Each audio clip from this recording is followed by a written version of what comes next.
Bonjour à tous et bienvenue dans cette émission IRSAM, la ressource. Ensemble, favorisons l'autonomie. Aujourd'hui, nous allons parler bien évidemment d'inclusion. Ensemble, dans notre petit salon, nous avons avec nous des invités de qualité supérieure que je vais vous présenter tout de suite. Nous avons avec nous Christine Brun, directrice de l'IRSAM, la ressource. Comment ça va? Très bien, merci. Ça va, la clim, tout va bien. Parfait. On est aux couleurs de l'IRSAM, tout va bien. Ça va. Nous avons aussi avec nous Béatrice Hippolyte. Comment ça va, Béatrice? Ça va très bien. Vous êtes référent pédagogique, c'est bien ça? Tout à fait, référente pédagogique et coordinatrice de projet. Génial. Et nous avons failli avoir le mauvais, mais on a eu le bon. Christophe, avec nous. Comment ça va? Ça va très bien, je vous remercie. Vous êtes enseignant spécialiste en déficience visuelle, c'est bien ça? C'est bien cela, et je suis également coordonnateur aujourd'hui d'un dispositif Handitic Plus. D'accord, on aura l'occasion d'en parler dans la suite de l'émission. Pour commencer, je vous propose d'aller directement dans le vif du sujet. On a fait un micro-trottoir, on a posé la question aux gens sur les représentations des handicaps dans la société en général. On va voir ça tout de suite. Est-ce que vous connaissez l'IRSAM? Non. Non, je ne connais pas du tout. Alors moi, pour le coup, oui. Je connais l'IRSAM, oui, c'est le centre à la ressource pour les malvoyants et les malentendants. Non, pas du tout, je viens juste d'apprendre qu'est-ce que c'est. Ça vous du coup. Est-ce que le sujet de l'handicap vous touche particulièrement? Bah oui, quelque part, c'est des gens qu'il faut intégrer à la société, donc oui. Oui, mais il faut un truc comme ça bon pour Banana aussi comme ça. Ben, énormément, étant donné que moi-même je suis handicapée. Est-ce que vous savez comment on appelle un sourd à La Réunion?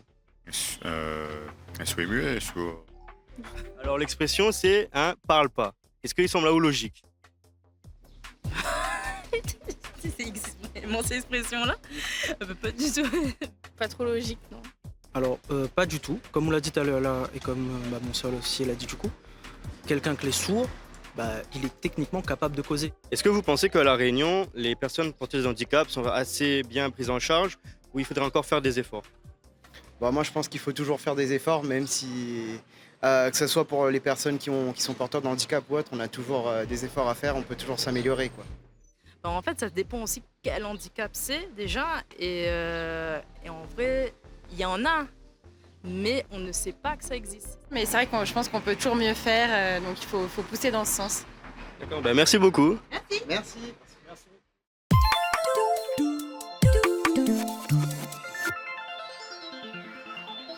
Alors, je pense qu'on a bien capté l'essence du sujet et de cette émission.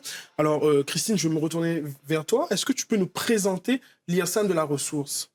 Alors, historiquement considéré comme une école pour sourds et aveugles, l'IRSAM La Ressource a évolué en fait son spectre de compétences pour répondre le plus possible aux besoins des personnes accompagnées et de leurs proches aidants. Aujourd'hui, donc l'IRSAM La Ressource accompagne des personnes malentendantes, malvoyantes ou aveugles qui ont un besoin d'accompagnement dans tous les actes de la vie quotidienne. Donc, on accompagne depuis l'âge de 3 ans jusqu'à 20 ans. Ces personnes doivent avoir une notification de la maison départementale des personnes handicapées pour venir donc à l'IRSAM La Ressource. Alors, je vois beaucoup de sigles que je ne comprends pas. Peut-être qu'on pourrait m'expliquer. UEE, UI, SASA, SEFP. Est-ce qu'on peut m'expliquer tout ça? Ça a l'air un peu complexe.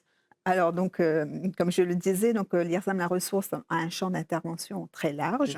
Donc, elle accompagne les enfants et les adolescents dans leur parcours scolaire, leur parcours de vie, plus généralement, leur parcours social, éducatif. Et donc, au travers de ces missions, donc, elle prône un accès le plus ouvert possible dans la société.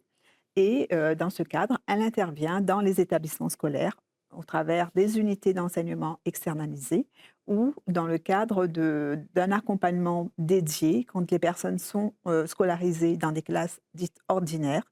L'IRSAM La Ressource met en place des moyens permettant à l'enfant de suivre une scolarisation la plus normalisée possible. C'est une bonne transition pour le reportage qui suit, parce qu'on a fait un petit reportage et en fait, on va aller voir et suivre le parcours scolaire avec un déficient visuel. À votre magnéto. Clément est élève en seconde au lycée Marie Curie à Sainte-Anne. Il est accompagné en CESAD, service d'éducation spécialisée et de soins à domicile, par l'équipe pluridisciplinaire de l'IRSAM La Ressource. Au niveau de mes difficultés dans la vie de tous les jours, ce serait beaucoup plus mes déplacements, car comparé à une personne qui a une très bonne vision, donc 10 sur 10, ma vision à moi est beaucoup plus restreinte et donc je dois faire beaucoup plus attention à ce qui m'entoure. Je me fais accompagner par l'IES La Ressource de manière assez concrète parce que du coup c'est eux qui gèrent du coup les adaptations du coup pour mes documents, pour tout ce qui concerne les cours ou bien les devoirs aussi, c'est eux qui gèrent à ce niveau-là. Il travaille aussi avec un instructeur de locomotion, David Waro. Je suis un professionnel de la rééducation. Je vais travailler quand le diagnostic est posé sur la situation de handicap visuel. Je vais accompagner sur l'autonomie, les déplacements et la mobilité d'un jeune en situation de déficience visuelle avec ou sans handicap associé. La collaboration se fait dans le cadre du projet individualisé du jeune. Donc, en fonction des objectifs qui sont définis avec la famille, avec le jeune et avec l'équipe pluridisciplinaire, on va définir des plans d'action, des plans d'intervention. Il est accompagné par Fabrice Ralaïssa, professeur d'enseignement spécialisé. Il faut savoir qu'il n'y a pas deux mêmes déficients visuels, il n'y a pas deux mêmes élèves aveugles, donc c'est répondre au mieux aux attentes de chacun. Il y a plusieurs biais, soit sur un temps individuel où je fais notamment ce qu'on appelle de la remédiation pédagogique, c'est revenir sur des notions sur lesquelles comment il y a eu des erreurs de commises, ou on peut faire en sorte qu'il y ait un perfectionnement face aux outils numériques et techniques.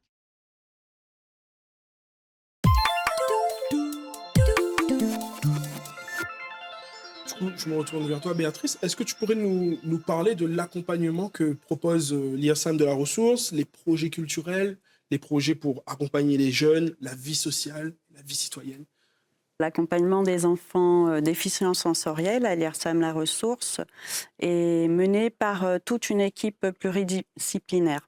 Cette équipe, elle est composée de médecins, de thérapeutes, de rééducateurs, d'assistants sociaux, d'équipes éducatives, de professionnels pédagogiques aussi. Tout ça au sein de l'IRSAM. Voilà. Donc, ces professionnels vont intervenir et accompagner ces enfants dans différents milieux de vie ordinaires du droit commun. Donc, ça peut être l'école, ça peut être aussi à domicile, ça peut être des centres de loisirs, des clubs sportifs, des centres de formation, des entreprises, c'est varié en fonction des projets des enfants. Donc, ces accompagnements impliquent une approche globale, c'est-à-dire que ça consiste à prendre en compte la personne dans sa globalité avec ses spécificités. Donc, pour cela, chaque enfant a un projet. Ce projet, il est construit avec l'équipe. C'est l'enfant et sa famille, bien sûr.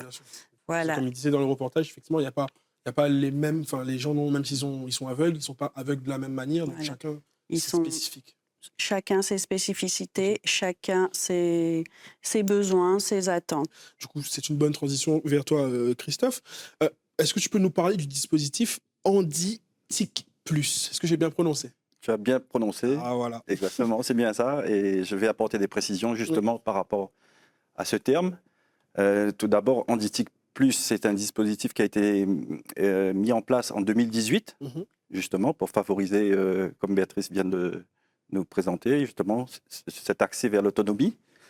Et le dispositif, il a pour but, justement, de favoriser cette accessibilité aux technologies de l'information et de la communication. Et le signe plus, justement, il a du sens par rapport au fait que le matériel qui est déployé aujourd'hui auprès des personnes qu'on accompagne en situation de handicap, il ne s'agit pas uniquement de nouvelles technologies. Sur la table, comme tu l'as fait remarquer, la machine à écrire, elle date quand même d'un certain temps. Voilà, plus de 50 ans en tout cas. Et la mission qu'on a, nous, au niveau du dispositif, est justement de référencer des solutions aussi bien matérielles que logicielles pour pouvoir tester, conseiller et encore une fois, adapter en fonction de la personne le matériel qu'il va utiliser. L'exemple le plus concret que je peux partager avec toi, c'est le smartphone ou le poste informatique, où là, justement, on intervient directement pour permettre cette adaptation. C'est génial. Alors, je vous propose de regarder un deuxième petit reportage, cette fois-ci sur le parcours d'insertion avec un déficient auditif. À votre magnéto. Maisie Robert est lycéen en formation peinture en carrosserie à l'URMA de Saint-Pierre.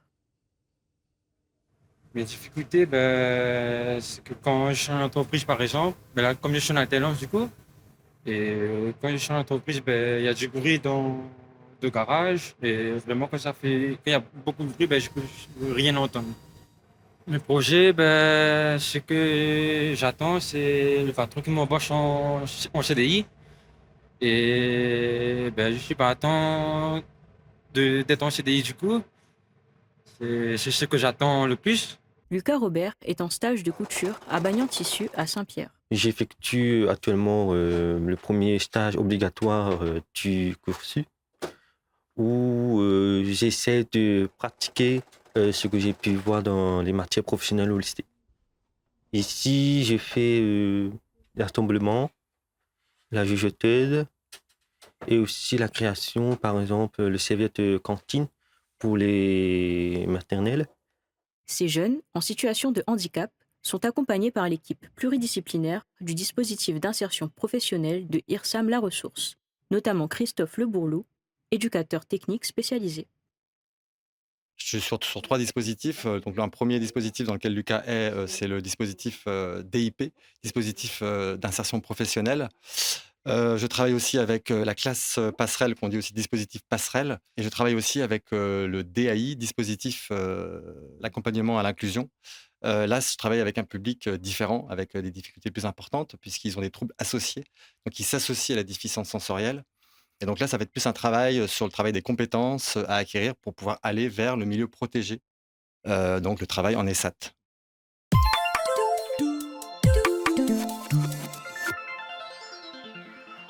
Et de retour sur le plateau, toujours avec des invités extraordinaires que je vais présenter. Anne Fournier, comment ça va? Oui, ça va. Bonjour. Vous êtes référente pédagogique déficient auditif. Oui, tout à fait, c'est ça. Génial. Ensuite, nous avons avec nous Églantine Rivière. Comment ça va? Ça va. Moi, ça va. Très bien, très bien. Vous êtes représentante des familles. Oui. C'est un rôle dur à porter, ça va? Ça dépend, mais j'aime bien. Ça fait plusieurs années que je fais ça maintenant. Génial. Et nous avons aussi Gladys Moutalou. Comment ça va, Gladys? Ça va bien, merci. Alors, Gladys, toi, tu es alors monitrice, éducatrice et relais sur l'UHR, c'est bien ça? C'est bien ça, l'unité handicap rare. D'accord, parce qu'en fait, on va prendre un petit moment pour bien voir tous les sigles, parce que je ne les connais pas tous. D'ailleurs, je me retourne vers toi, Anne. Alors, est-ce que tu peux nous parler un peu des accompagnements proposés au sein de l'IRSAM de la ressource? Et encore une fois, là, je vois sur ma petite fiche UEE, UEI, SESSAD, il y en a beaucoup. Oui, c'est vrai que dans le médico-social, on est un peu friand des sigles. Ouais, je vois ça. Mais en réalité, on essaye de proposer le plus de possibilités pour accompagner les jeunes sur leur parcours. Et comme le disait notre directrice tout à l'heure, on a des profils tout à fait hétéroclites. Et donc, on essaye de s'adapter. Et ça, de la petite enfance jusqu'au parcours professionnel, on l'a vu là dans le reportage qui a été représenté. Ce sont des jeunes qui sont en alternance et qui apprennent le métier. Et donc, nous, on essaie de s'adapter à ça. Et on va dire que la plupart du temps, à partir du parcours de ce jeune, on essaie d'analyser si on doit proposer un dispositif spécifique. Alors, par exemple, une unité d'enseignement externalisée, c'est une petite classe d'enfants avec une déficience sensorielle, mais qui est inclus dans le dispositif de l'éducation nationale. Et là, tout le plateau technique va venir accompagner ce dispositif-là.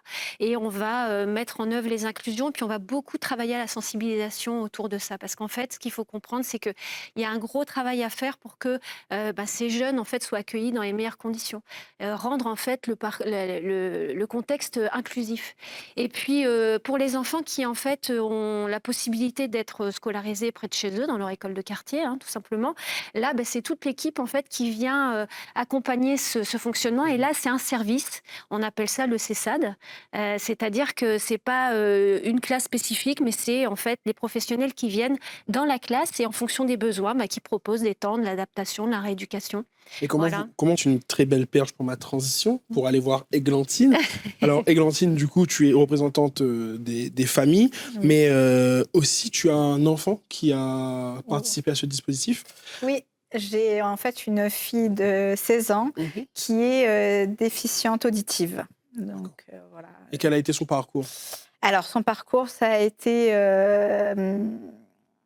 au début dans une classe normale, mais au moment où on a découvert sa surdité. Et après, elle a intégré une unité d'enseignement, justement, donc une petite classe avec un enseignant spécialisé et dans une école normale. Donc, et elle a fait ça jusqu'à le primaire.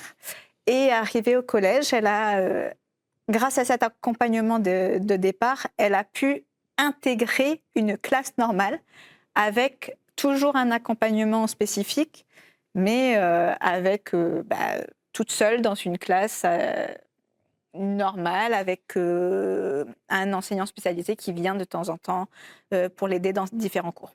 Voilà. Et beaucoup. Églantine, du coup, Gladys, je viens t'embêter 2 petites minutes. J'ai quelques petites questions pour toi. Alors, on disait tout à l'heure, tu es monitrice éducatrice. Est-ce que tu peux nous en dire juste un petit peu plus pour qu'on comprenne mieux? Oui, bien sûr. Donc, je suis éducatrice. Je vais intervenir auprès des familles et auprès des jeunes qu'on accompagne. Donc, pour mettre en place des activités, des projets, pour justement répondre à leurs besoins, les attentes des familles, et surtout aller vers une autonomie de vie, puisque moi, je suis monitrice éducatrice au sein de l'UHR, l'unité handicap rare. Donc là, on est sur une déficience sensorielle avec des troubles associés et avec des enfants qui sont non-verbaux. Donc on va aller sur un type d'accompagnement un peu plus resserré. Et bien sûr, on parlait de l'efficience de la famille, donc qui est au cœur de notre accompagnement. Alors, une très belle transition encore pour moi. Parce que je fais des transitions pour moi ici. On va passer un petit clip des mises en scène par les jeunes de l'IRSAM de la ressource que je vous propose de regarder avec moi maintenant.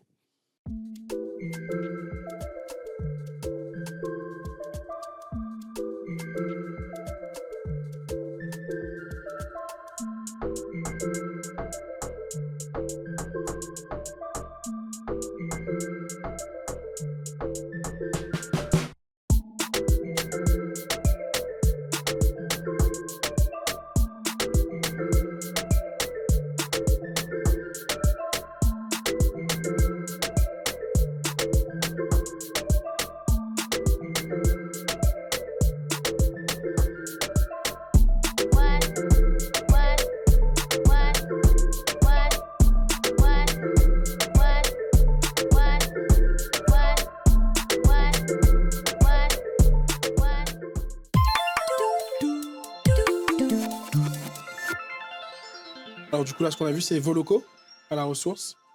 Effectivement, la ressource nord. D'accord, ok. Et du coup, petite question. Quand on a plein de jeunes comme ça, porteurs de handicap, ensemble, comment s'organise la gestion? Est-ce qu'ils sont placés plus par groupe ou vraiment ils sont tous ensemble? Et je ne sais pas qui va répondre à cette question. Mais... Moi, on peut compléter toutes les deux parce que justement, on intervient sur des aspects complémentaires. En fait, on intervient beaucoup sur l'extérieur. Principalement, on est sur l'accès au droit commun.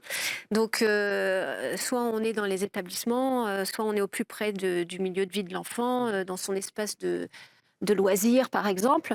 Mais il y a des enfants avec justement des profils et des handicaps rares qui ont besoin d'avoir des espaces plus contenus parce qu'ils vont aussi avoir besoin d'avoir accès à des gens spécialisés, à des accompagnements thérapeutiques. Et tout à l'heure, Gladys le disait, c'est une équipe pluridisciplinaire. Donc, et ces enfants-là, eh ben, justement, eux, ils sont au sein de la ressource pour pouvoir bénéficier en fait du temps professionnel. Et d'ailleurs, sur le public du service de Gladys, c'est des enfants qui ont peu de temps pédagogique parce que la priorité, c'est déjà de pouvoir communiquer, être avec les autres. On est vraiment sur des profils plus complexes en fait. Hein. Et donc, il y a besoin qu'ils puissent être sur des petits groupes pour qu'on puisse justement proposer toutes les activités que Gladys citait tout à l'heure. En tout cas, merci à vous d'être venu sur ce plateau, partager avec nous, déconstruire certains clichés autour du handicap. Merci à vous d'avoir suivi cette émission. J'imagine que vous êtes sur les réseaux sociaux. En tapant IRSAM de la ressource, on pourra retrouver tous vos réseaux sociaux. Et n'oublions pas qu'ensemble, nous pouvons favoriser l'autonomie. À bientôt.